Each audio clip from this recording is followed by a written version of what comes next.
Gear Tasting Radio is brought to you by Imminent Threat Solutions. ITS provides knowledge that empowers individuals with indispensable skill sets to explore the world and prevail against all threats. Right now, as a special thank you for all podcast listeners, we're offering 10% off in the ITS store. Simply use the code GTR to save 10% at store.itstactical.com.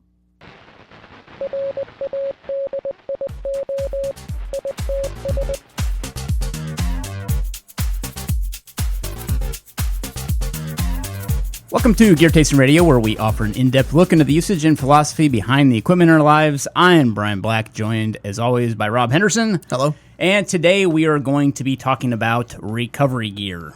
So this is something we've addressed just a little bit in the past. We've talked about vehicle stuff to carry, and that's more on the preparation maintenance side of things. And this is more solely on the actual recovery equipment to get your vehicle out of a stuck situation, whether it's you accidentally went off-road or, in Rob's case, you followed some roads. Your eyes were bigger than your stomach. Yeah. All right, so tell the story. You got to get that over with. I had just bought an old Jeep, and I'd gone down to like a section where you're not really supposed to off-road by a lake. So I'm driving around, and there were spots of mud, and I kind of like dipped the tires into them to get enough mud on the Jeep, to get that street cred. And right before I left, I decided I was going to hit this big mud hole. And I don't know why I thought the best strategy would be to drive at like 5 miles an hour through this mud hole. But that's when I learned that standing water on top of a mud hole means that is deep, like ridiculously deep. So I had kind of gotten in about halfway when I stopped moving forward. And at this point I thought, oh man, what do? I know, I'll engage the four-wheel drive. So I tried to put it in four-wheel drive. Obviously it wouldn't because it couldn't move forward or backward. And so I got stuck. So I had to call somebody I knew that had recovery gear. It was fun. I enjoyed it. I got to put a little sticker on my truck for recovery. That's one of my 3 so far. I've only had about 3 that I've had to do, but yeah. But now I'm eternally afraid of mud and getting stuck. But it did give me a pretty good appreciation for kind of the process for recovery and how, I thought it was stuck. I thought the lake will just claim my Jeep and I'll have to get another one. But, you threw straps around it and were able to pull it out pretty easily. So the tide was coming in, so we had to get it out. I did have a panic moment where I looked over and I thought, do lakes have tides? Is this about to get swamped? No, it was interesting because when we did the hookup on it, when I came there, you didn't really have a good attachment point on your bumper, so we kind of rigged that with, I think we used 2 snatch straps. Yep. I'm sorry, 2 tree savers. Yeah, tree savers or tree straps, and we kind of rigged that up with some D shackles on your bumper, and that's how we kind of got you out of that situation. Yeah, the bumper only had 2 bolts on it on the top. It didn't have the bottom ones in, so it would rock. And I had never really considered, a recovery attachment sketchy. point. I was worried about that. Well, and in vehicles I've looked at now, I'll look for dedicated recovery points and not just, I think there's a couple vehicles out there that have hooks on them, but they're just bolted onto the bumper. So those are bad news. Yeah, it's just not good. Well, you can't snatch off those either, and that's kind of what we did in that situation. Is we rigged up kind of a harness system and then attached that with the D-shackle to the snatch strap, and then that went to my D-shackle mount that was on my was basically the tow hitch. I had a D-shackle tow hitch, but I don't know if we used that as the point or whether we used something different. I think so. Yeah. Yeah, because you had driven forward. Yeah. Yeah, but the snatch strap is kind of the de facto piece that really you should always have in your vehicle. Even if you don't have a lot of recovery gear, a snatch strap is always a good thing to have. Even though it's not the best thing to kind of girth hitch it around an object, hopefully you always have a tie-off point, and a tow hitch isn't always the best tie-off point, but however, just having access to a snatch strap is really important, and that's kind of kinetic energy that gets the vehicle unstuck. So the lead vehicle is driving forward until they get a little bit of tension on the line, and then they stop, and then they kind of give it some gas, and that movement, or I'm sorry, you have some slack in the line, and then you drive forward, and that movement or that kinetic energy snap is what kind of gets the vehicle out. And it's not that much slack.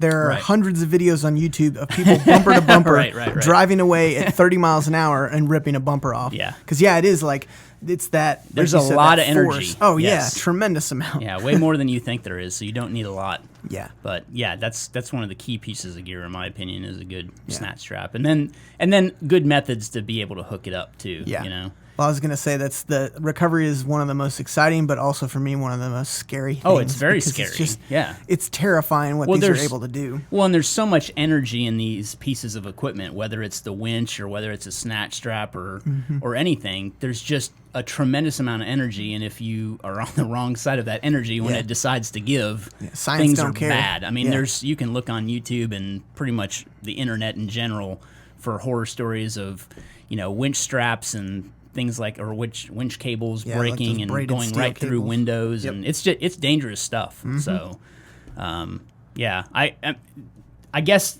my biggest point is the safety aspect of it is something a lot of people don't understand. Sure. They understand like, oh, I can just tow them out, and that's what normal people think is that I can just buy a strap, I'll hook it to my truck, I'll hook it to his truck, and I'll just pull them out. Right. Well, that's not always the best way. Yes, Yeah. you can get stuff done that way. However, there's better ways to do it and safer ways to do it too. So, just going through equipment, I think, is probably the best place to start. Yeah. Again, safety is a primary concern in everything, so you should really kind of get some training on how to do this stuff too. There's some great books out there, which I'll recommend, one of which is this Vehicle Dependent Expedition Guide that was published by Tom Shepard and Jonathan Hansen. Tom Shepard is kind of one of the de facto editors or for books that are just amazing on off-roading and stuff that like is an that too. awesome book. And Jonathan Hansen's the one that helps organize the Overland Expo each year, and that's where I got a lot of my training from, is going to Overland Expo and going through their experience and going through classes on how to learn to use this recovery equipment. And that's kind of what helped me know what to pack for myself too, Yeah. in terms of equipment. So that's kind of, I'll start there, but then really the education side is huge. So you can have all this stuff, but if you don't know how to use it, it really doesn't do much good. However, if someone came along that did know how to use it, that's a plus too. Always good to have. Yeah. So I think let's start with the snatch strap, since we already talked about it. You definitely need a really good snatch strap, and this one that I have here is one I got on Amazon, but it's made by Pro Comp, right? Pro Comp. Yeah, so those are a little more expensive than some of the cheaper ones you'll see, but I have heard nothing but great things about these I can't because of remember their the length on it, but construction and materials. yeah. I'll make sure we link to everything too, just so you can see exactly what I carry kind of in my recovery equipment. But I've got 3 tree straps too, made by Pro Comp too. Those are the same width. They're also super strong as well. So, and then I've got a couple of snatch blocks. So snatch blocks are for a winch. So you would put a winch cable through a snatch block and increase your I guess not leverage. What am I working for? Anyway, it's an increase in what you're able to pull. So you would basically put a tree strap around a tree.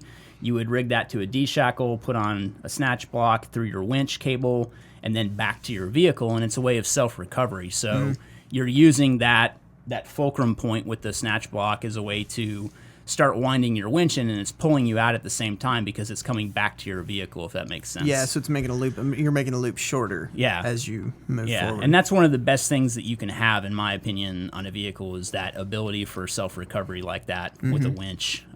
So just having the tools available to do that are huge. And that's, so as to say, you would have a vehicle-mounted winch in the front too. Right. And I like Warren winches. I've always had good luck with I think it's the 8000 series, like the 8100, I can't remember. Or maybe it's just the 8000 that I have. And that's a good thing to have, along with a remote, cable, so that you can be out of the way when that's happening. You certainly don't want to be in the way of a winch cable. And Yeah. also, a dampener is important too, like a line dampener that you can put over the winch cable, so that if it does snap, that line dampener will help take some of the energy out of it. Soaks up some of that inertia. Yeah. So that's a big thing. What else do I have here? One of the most underappreciated pieces of gear in recovery is footwear.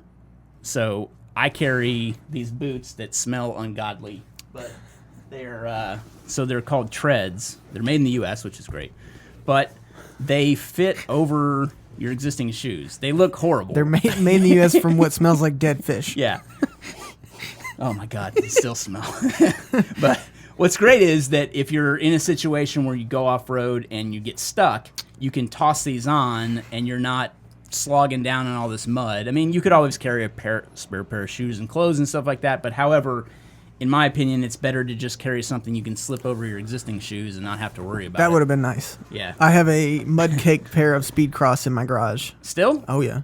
You haven't cleaned them yet? They were done. They were already toward the end of their life, and the amount of mud that I got on them, it was just like, nah. We'll just let it harden, and it'll be a lesson. So, running through the list, I'm kind of bouncing around everywhere. So, Yeah. all right, 3 tree straps, 1 snatch strap. I've got 2 snatch blocks. I've got a line dampener. I've got a grade 70 chain. Mm-hmm. I've got 8 D-shackles. I've got my remote for my winch.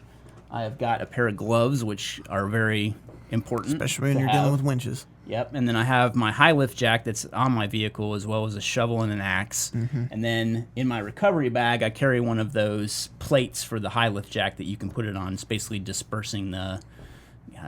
In case you're in mud or Yeah, right. uneven terrain. Exactly. So, and then I also have a attachment for the high lift jack that can jack up the vehicle by the wheel instead of a jack point. It's got 2 little hangers. Yeah, it's with got a hooks little on 'em. hook, and then it hooks in the high lift jack. So those are kind of the big things that I carry in the recovery bag. It doesn't sound like much, but altogether it's probably about 100 pounds of gear, which is a lot. And I'm sorry, I'm kind of like looking back here at all the junk that's not on the table. Well, I was going to say, we also have a great article someone did, like a 3-part article on the high lift jack, Yes. which has a ton of info. We'll link that too. Yeah, but I mean, the big thing is just having access to this equipment when you need it. That's really the big thing. And then I would also supplement that with a set of 4 max tracks in certain situations too, and really that's just a dispersion as well. So you're driving onto that track to get out of a stuck situation. I would have been super interested to see if Max Tracks could have helped in the situation. Well, you I might have was been in. able to self-recover yourself. Right. If because I put them in the back. Yes. So you can basically wedge those underneath the back tires and then drive onto them. Well, a set of 4 would be great because you could put them on the front too just to get extra traction. But you can keep kind of adding them again, so you can move forward onto them, then you can add the next set underneath them, and then you can just kind of keep going with them under 2 wheels kind of indefinitely. Yeah, they're really cool. It just takes time, and that's kind of the deal. But time I had. yeah, but they're great for a self-recovery situation. And in that context of when you got stuck, that probably would have been the only thing to really try other than to kind of dig your wheels out with a shovel or something like that. But there was no tree within sight to self-recover with a winch, so that really wouldn't have done you any good in that situation. That's very true. Yeah, so that might have been the only thing that was applicable. And the Max Tracks are a little heavy, but from the testing that we did, they're super worth it. I mean, they were really quick to get traction immediately, and that it kind of works like that high lift jack plate, like you were talking about, like disperses that energy over a wider piece. Yep. It's kind of like a ship, it's displacing water. That's how they float. It's the same concept with things like the Max Tracks and that piece on the high lift jack. You're basically just widening the footprint so that you can get more traction, because that's what happens when a vehicle gets stuck. It just continues to spin into that small little groove it's small made. groove. Yeah, exactly. So, and then the key is to put it in 4-wheel drive before you go and go off-roading. fast. Go fast through your mud holes. Let's see. Yeah, that's kind of.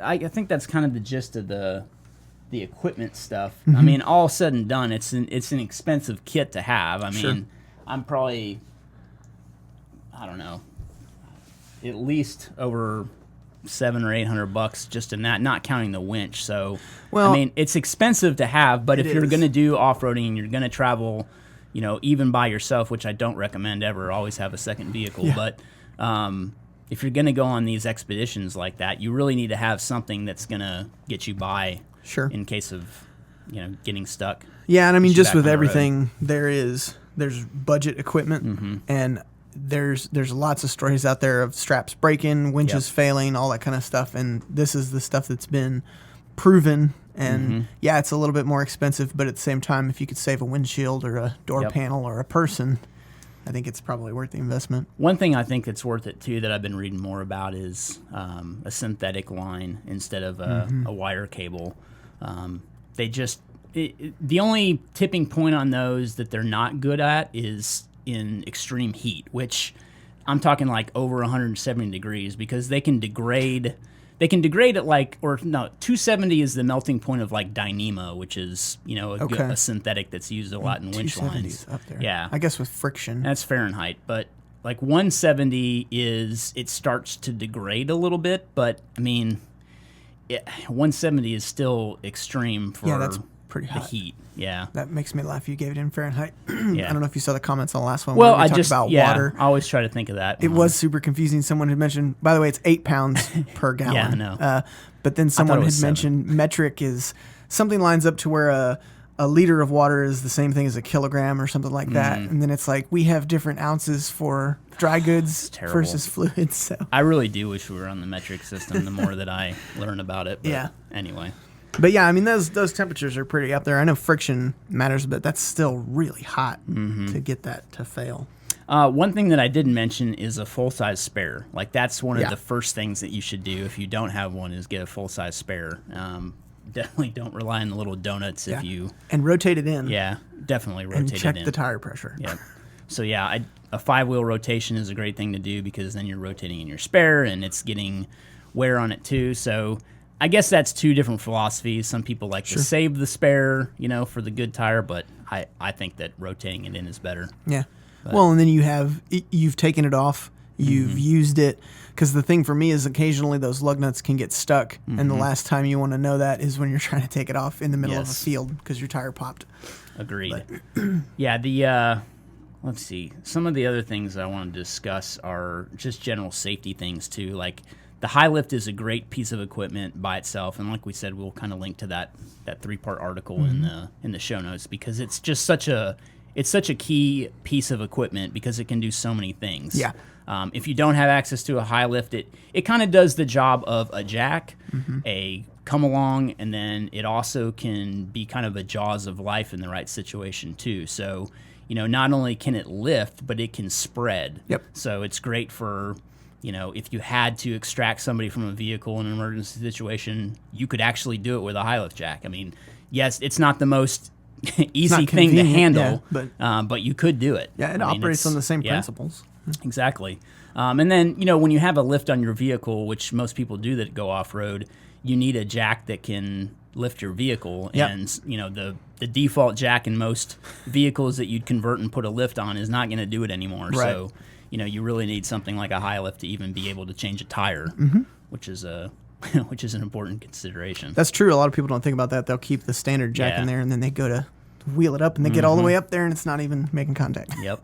Yeah, those bottle jacks are only so good and can only go so high.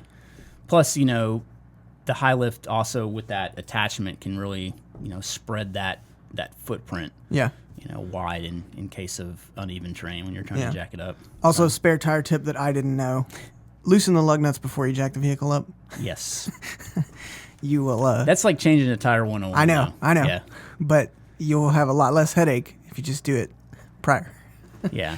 It's something that can be easily forgotten too. Yeah. But yeah, that's an important And especially with a high lift jack, because you really don't have a good flat point of contact with the edge of the teeth on that. So any type of lateral movement, depending on the terrain you're on, can I've seen guys kick them off the jack and stuff. So well, one thing too is never jack up a high lift with your chin in front of it. Always stand off to the side when you're jacking it up, because when you if you let go of that arm for any reason, it just slams back up, and it can be really dangerous in that situation. Not helpful to the face. Get a George Clooney chin when you don't want one. But yeah, that's a real danger when you're dealing with high lift jacks. So all this stuff is great to have, but again, everything comes back to using it and understanding it and being safe with it, because there's just so much that can go wrong in those situations. And really just even if you don't plan on off-roading, just having a working knowledge of this kind of stuff is huge. Yep. It can help for a lot of different things. Even the guys that I recovered two big trucks. One was a big 4-wheel drive Chevy. One was a big Dodge 2500.